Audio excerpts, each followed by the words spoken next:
If you're looking for a very comprehensive and detailed guide on how to dominate and eventually win most lane phases, then you have clicked on the right video.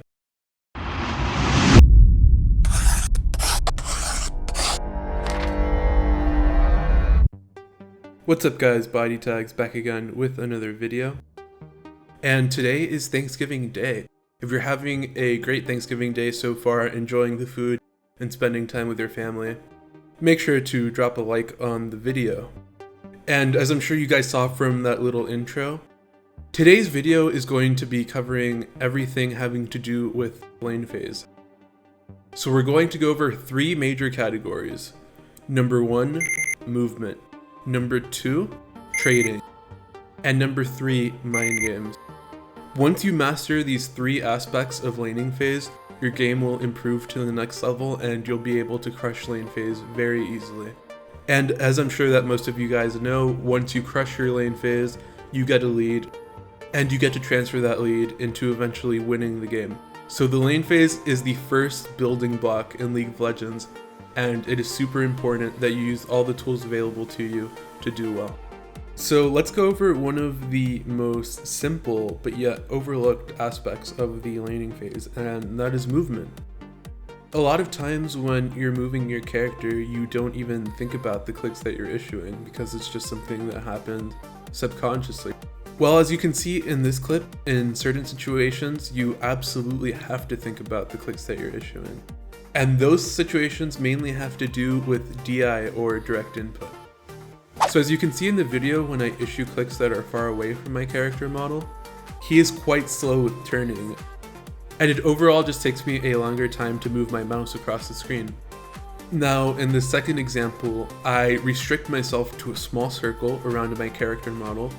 My clicks are very close to my character, and I am manually clicking instead of making very long and auto-path clicks. I am basically overriding Riot's code to manually issue clicks on the ground near my character, which in turn make me faster and give me more control over my hero.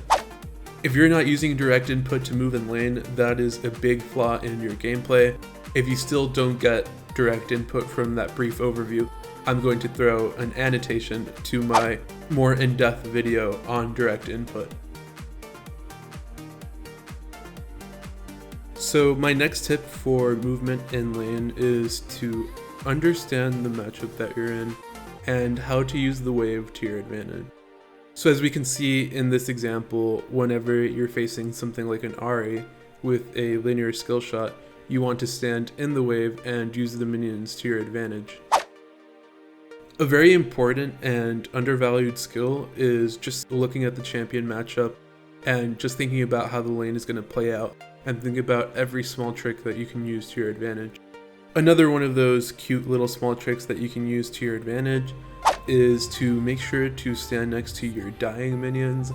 That way it makes it harder for your opponent to click on them, and a lot of times they're going to end up misclicking on you and missing CS, as you can see here. Alright, now that we've covered some of the basics having to do with movement in lane phase and how you should be controlling your character, let's move on to trading. Now, I'm sure that you guys have seen those tweets before of pro players stating that another pro player is super aggressive in lane, he contests every CS, and you're probably wondering, how can I contest every CS in my solo queue games, and how do I do it effectively? Because a lot of times you don't want to blindly take aggro or to get punished for contesting every CS. So we're going to go over that. The first step in learning to contest every single CS is to start keeping an eye on your own minions' health bars. So what do I mean by this? When we're usually CSing, we're just focused on the enemy minions' health bars. We just look at them because they're red, and they're what we have to focus on to get gold. A lot of players don't even look at their own minions' health bars, and this is a super important aspect of trading effectively in lane. So you need to start to make a habit of looking at your minions' health bars and keeping track of what minion is going to die next in your wave, as well as the enemy wave. So now that you've got the first step down and you are keeping track of your own minions' health bars, to make effective trades in lane that will help you pretty much win every single lane phase. Because in a large majority of elos, people don't abuse this technique, is to wait until one of your minions gets low and your opponent is about to CS it, and exploit that situation. The thing about auto attacks in League of Legends is that they all have a cooldown, and it's a hidden cooldown. So for example, when you auto attack as Victor, there's a short period of time before you can auto attack again.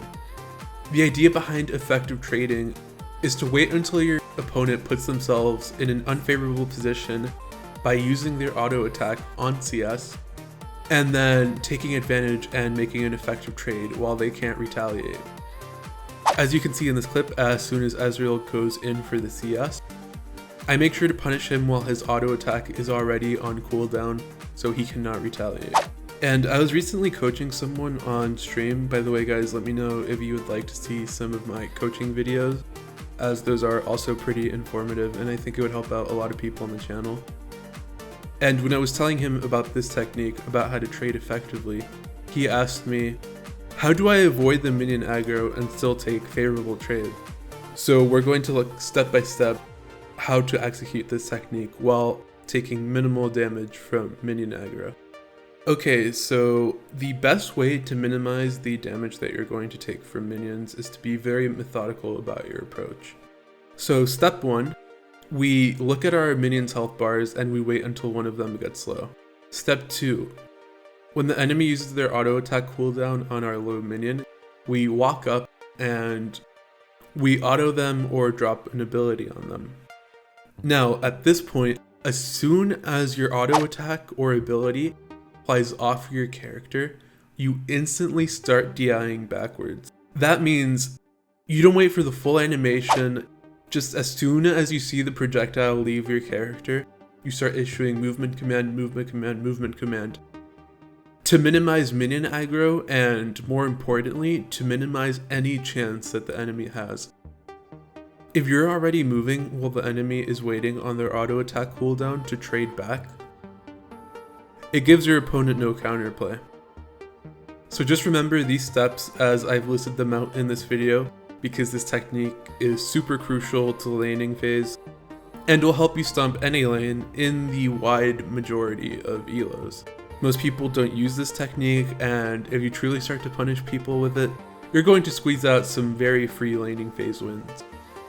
So far in the video, we've discussed how to use movement and trading in lane to basically stomp any lane at lower elos. Now we're going to discuss something that has to do more with high elo gameplay, and this is where things can get really interesting when it comes to lane phase. I'm now going to present a term that I'm going to coin as stance dancing, and the general idea is that in the lane phase you engage in a dance with your opponent where you each flash different stances. So as you guys saw earlier when we were discussing DI and how you should be moving your character in the lane phase, we showed a clip where you could clearly see that using longer clicks and not using DI makes your character turn very slow. And one of the big benefits of DI is how fast your character turns. The reason why this is a benefit is because you can change your character's direction so quickly. You can basically spam different stances faster than someone that is not using DI. And what do I mean by stances? I just mean the direction that your character model is facing. So in lane, when you see someone facing a certain direction, you can take that as a pretty reliable indicator that that's where that person's mouse is headed.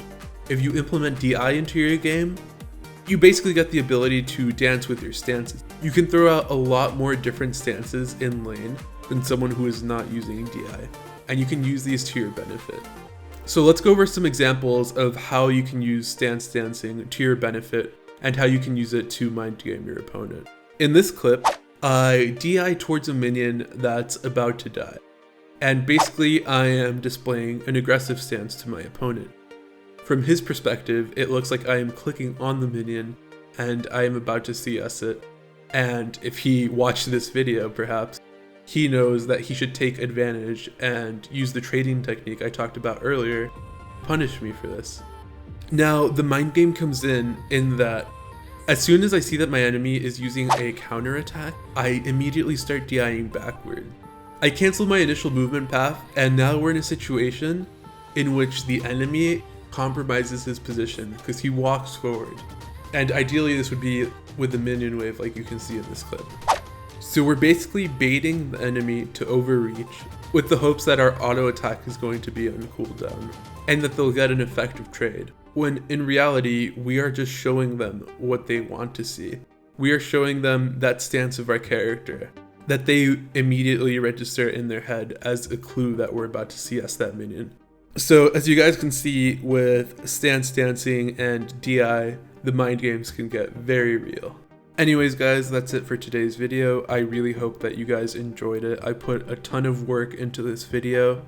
As you guys can probably tell, the format is quite different from what I usually do, but I think that it turned out pretty well. In the comments below, let me know what you're thankful for this Thanksgiving, and have a great day.